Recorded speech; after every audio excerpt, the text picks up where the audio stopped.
मधुमालती एक ऐसा पौधा है जिसे हर गार्डन में होना चाहिए क्योंकि ये पॉलिनेटर को अट्रैक्ट करता है। बहुत ही स्वीट सी स्मेल होती है।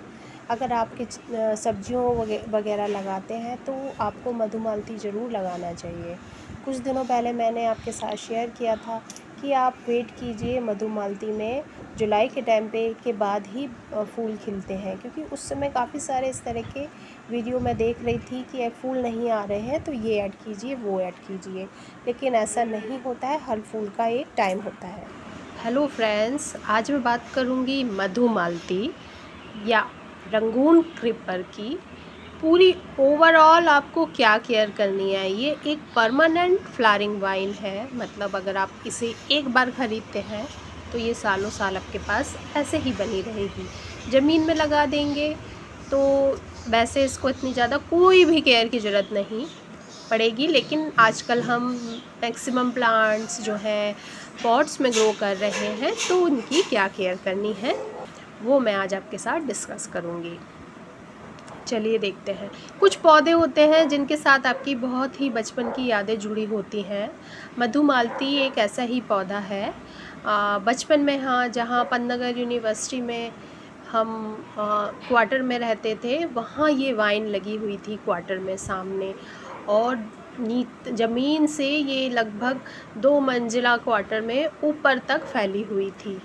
तो ऐसे ही लगी थी, कोई भी केयर नहीं करते थे, हम सच बता रहे हैं। कोई खाद नहीं देना, क्योंकि केमिकल फर्टिलाइज़र कुछ भी नहीं यूज़ करते थे। बीच बीच में गोबर की खाद कभी दे दी तो दे दी, बहुत अच्छे से ये ग्रो हो जाती थी। लेकिन जब हम इसे पॉट्स में लगा रहे हैं तो क्या करें कि उसमें अच्छी हैवी फ्लावरिंग आए। सबसे पहले मैं ये आपके साथ डिस्कस करना चाहूँगी कि जो हमारे प्लांट्स होते हैं उनमें फ्लावरिंग जो है वो एक बायोलॉजिकल प्रोसेस है।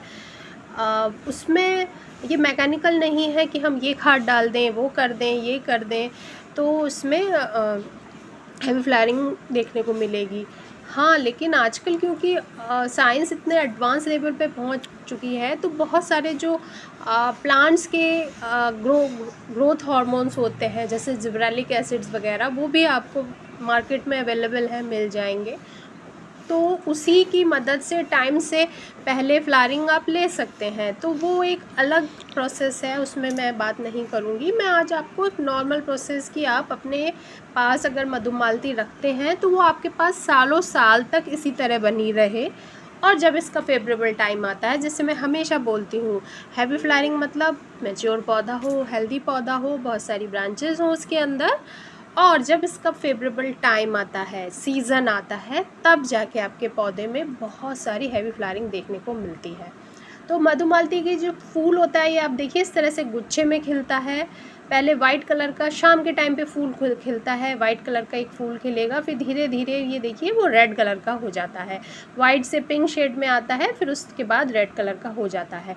और ये जो गुच्छे हैं वो आप देखेंगे हर ब्रांच के पत्तियों के पीछे एक कम से कम आपको एक एक ब्रांच पे 4-5 गुच्छे आपको अपने मधुमालती के फूलों के मिल जाएंगे। बहुत हैवी फ्लावरिंग करता है, तो मैं कहूँ कि हाई फीडर है, ऐसा नहीं है। आप जैसे नॉर्मल गार्डन सॉइल तैयार करते हैं, मैं सबसे मेन बात क्या करती हूँ, अपने जितने भी परमानेंट पौधे हैं, मोस्टली जब मैंने इन्हें पॉट में लगाया है तो मैं मार्च के टाइम में इन सबको रिपोर्ट करती हूँ, रूट प्रूनिंग कर देती हूँ। बहुत ज़रूरी है। अगर आप ये चीज़ कर रहे हैं, आप अगर रिपोर्टिंग कर रहे हैं, इसका मतलब आपके इस पूरे गमले में फिर से एक फ्रेश सॉइल भरी हुई है, जो इस साल की फ्लावरिंग के लिए इसको सफिशिएंट एनर्जी देगी, और सफिशिएंट फूड मेरे पौधे के पास है। तो मुझे इतना ज़्यादा चिंता करने की ज़रूरत नहीं होती है, इसीलिए मैं हर बार मार्च के टाइम पे आपके साथ शेयर करती हूँ। सबसे पहले मैं दिखाती हूँ छोटा सा पौधा। मैंने इसे लास्ट जून में ही ख़रीदा था, 4 इंच के पॉट में लगा हुआ था, जिसे उस समय मैंने 7 इंच के पॉट में रिपोर्ट कर दिया था। उसके बाद इस बार मैंने मार्च के टाइम पे अच्छी सी इस तरह से, जो मैं अपना रेशियो रखती हूँ, 1 हिस्सा गार्डन सॉइल, 1 हिस्सा सैंड और 1 हिस्सा कंपोस्ट, उसके साथ साथ नीम खली, फंजीसाइड और बोन मिल पाउडर मिला के एक अच्छी सी सॉइल तैयार करके मैंने इसे रिफ़िल किया था। तो जब मेरी पूरी सॉइल फ्रेश भरी हुई है, तो इस साल की फ्लावरिंग के लिए मेरे पौधे के पास सफिशिएंट फूड था। तो मार्च में इसमें रिपोर्टिंग करने के बाद, क्योंकि इसमें फ्लावरिंग जुलाई अगस्त से ही शुरू होती है, तो मैंने इसे फिर से कोई फर्टिलाइज़र नहीं दिया। बारिश का पानी सफिशिएंट फर्टिलाइज़र होता है। आपके पौधे में अच्छी सी ग्रोथ आपको देखने को मिलेगी, अच्छी सी फ्लावरिंग देखने को मिलेगी। सबसे मेन, एसिडिक सॉइल पसंद करते हैं फ्लावरिंग प्लांट। तो अगर फूल नहीं खिल रहे हैं, कई बार तो मैं आपके साथ शेयर कर चुकी हूँ कि आप थोड़ा सा विनेगर का पानी या फिर थोड़ा सा फिटकरी मिला हुआ पानी आप दे दीजिए। 1 लीटर पानी में आधा चम्मच फिटकरी दीजिए और अपने सॉइल को थोड़ा एसिडिक बनाइए, तो फूल ज़रूर खिलेंगे। मैंने इससे पहले एक वीडियो शेयर की थी, क्योंकि जून के महीने में बहुत सारे इस तरह से पॉपअप हो रहे थे वीडियोस कि मधुमालती में फूल नहीं खिल रहे, ये कीजिए वो कीजिए। तो मैंने एक शॉर्ट वीडियो डाला था कि आप वेट कीजिए मधुमालती में जुलाई अगस्त से ही फूल खिलते हैं। तो मैंने सॉइल मिक्सचर की बात करी आपसे। अब मैं बात करूँगी सन पोजीशन की। पूरे दिन की धूप में रखिए मधुमालती। जितने भी फूल वाले पौधे हैं उनको धूप बहुत ज़रूरी होती है। जितना अच्छा फोटोसिंथेसिस होगा उतनी अच्छी फ्लावरिंग होगी। आप नियमित तौर से इस तरह से अपने प्लांटर की गुड़ाई करते रहिए, जिससे सॉइल का एरिएशन बहुत अच्छे से बना रहे।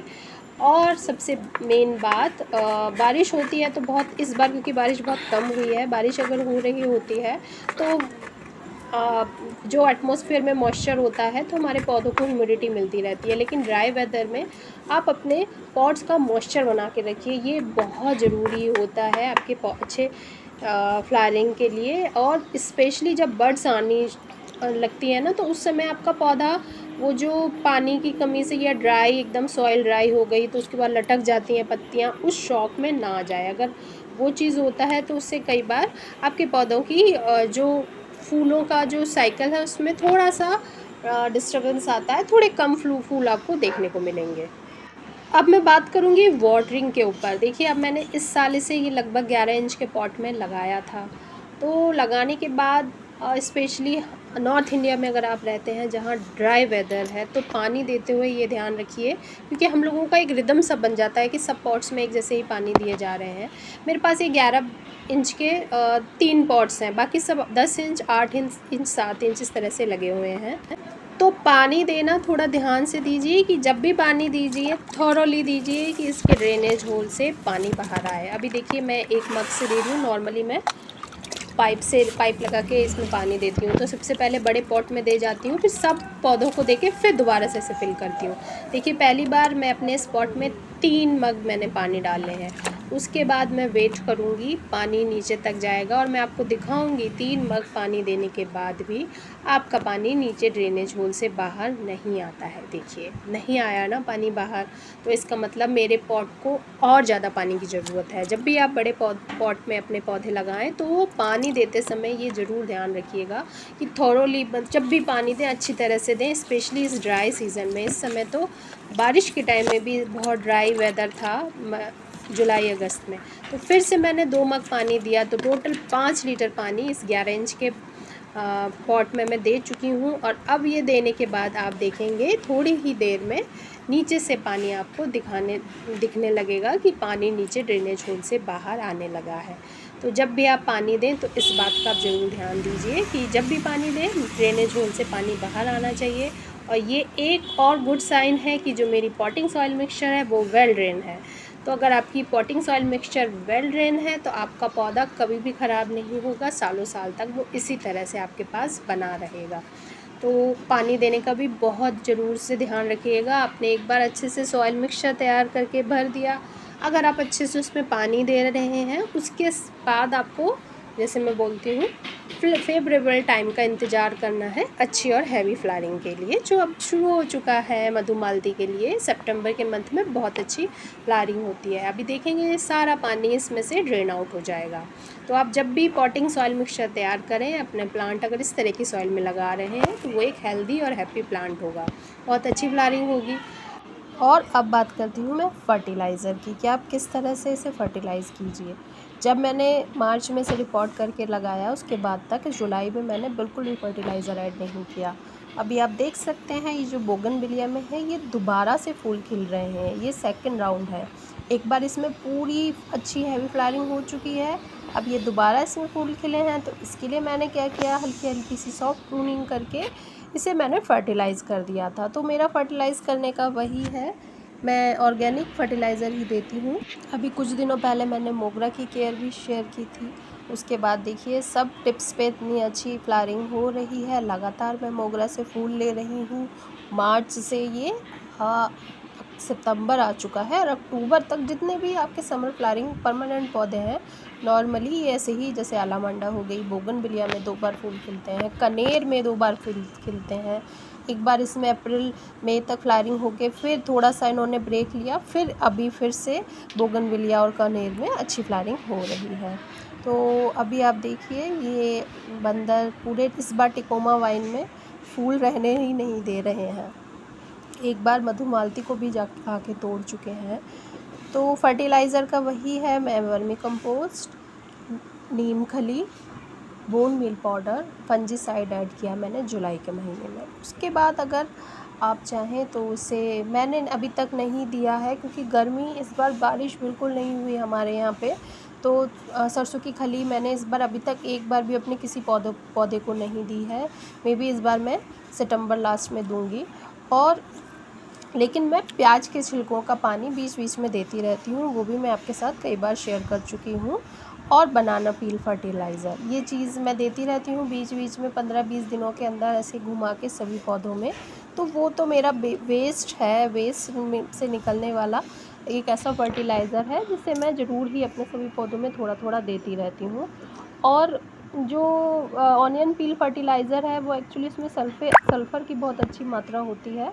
तो वो एक तरह से नेचुरल फंजीसाइड का और पेस्टिसाइड का भी काम करता है। तो आप ऑनियन पील फर्टिलाइज़र अपने सभी फॉलिएज और फ्लावरिंग प्लांट्स को हर 10 से 15 दिन के अंदर ज़रूर दीजिएगा।